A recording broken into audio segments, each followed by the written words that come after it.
ওলামায়ের কথা, ওলামায়ে কেরামের কথা আপনারা সাথে সাথে কানে নেন না। 53 বছর পরে কানে নিয়েছেন ঠিক। ওলামায়ে কেরামে দেশের একামতি দিন কোরআনের আন্দোলন যারা করে, ইসলামী রাজনীতি যারা করে, তারা বারবার বলে আসছে গোটা পৃথিবীতে আমাদের শত্রু রাষ্ট্র একটাই, সেটা হলো ভারত। ভারত এমন একটা দুষ্ট রাষ্ট্র, ওর প্রতিবেশী যারাই আছে কাউকে ওরা শান্তিতে থাকতে দেয় না। আমরা হিন্দুদের বিরোধী নই, নেপাল হিন্দু রাষ্ট্র, কিন্তু নেপালের বিরুদ্ধে আমাদের কোনো বক্তব্য আছে?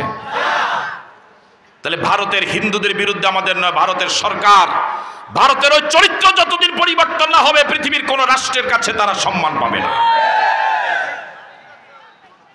কি অবাক করা কথা!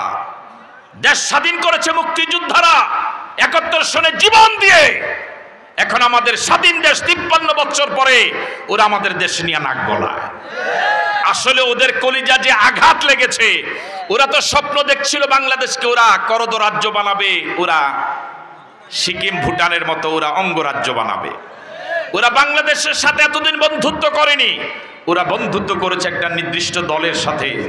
ওই দলের এমন ভূমিধস পরাজয় ওরা মেনে নিতে পারেনি, আত্মহত্যা করে মরার অবস্থা। এই জন্য স্বপ্ন ভঙ্গ হওয়ার কারণে ওরা এখন পাগল হলে পরে চার পায়ে জানোয়ার যেরকম একটা আওয়াজ দেয়, কি করে ঠিক এরকম আওয়াজ দেওয়া শুরু করেছে। ওই আওয়াজ বন্ধ করার জন্য বাংলাদেশের অত্যাধুনিক কোন অস্ত্রের প্রয়োজন নাই, শুধু বাংলাদেশের বাঁশ মুড়ার বাঁশই যথেষ্ট। পারবেন তো ইনশাআল্লাহ? আমাদের বাংলাদেশ প্রিয় জন্মভূমি দেশ, এদেশের 1 ইঞ্চি জমিন কারো কাছে দেওয়া যাবে না। প্রয়োজনে ইমানদাররা জীবন দেবে, বাংলাদেশকে স্বাধীন রাখবে। রাজি আছো? কারা কারা রাজি? দুহাত তুলে দেখান।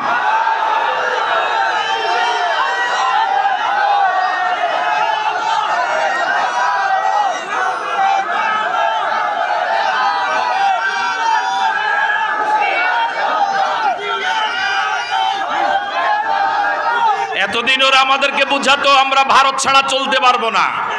এই 4 মাস ভারত ছাড়া চলছে না বাংলাদেশ? পৃথিবীর শত শত দেশ ভারত ছাড়া কি চলছে না?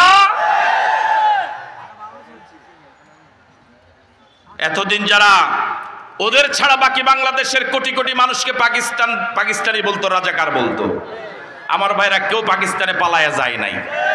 যারা 71 সনে ভারতে পালিয়ে গিয়েছে, ওরা 75 ভারতে পালিয়ে গিয়েছে, ওরা 24 ভারতে পালিয়ে গিয়েছে, ওরা ভারতীয় রাজাকার। ওরা দেশের শত্রু, ওরা জাতির শত্রু, ওরা ইসলামের শত্রু।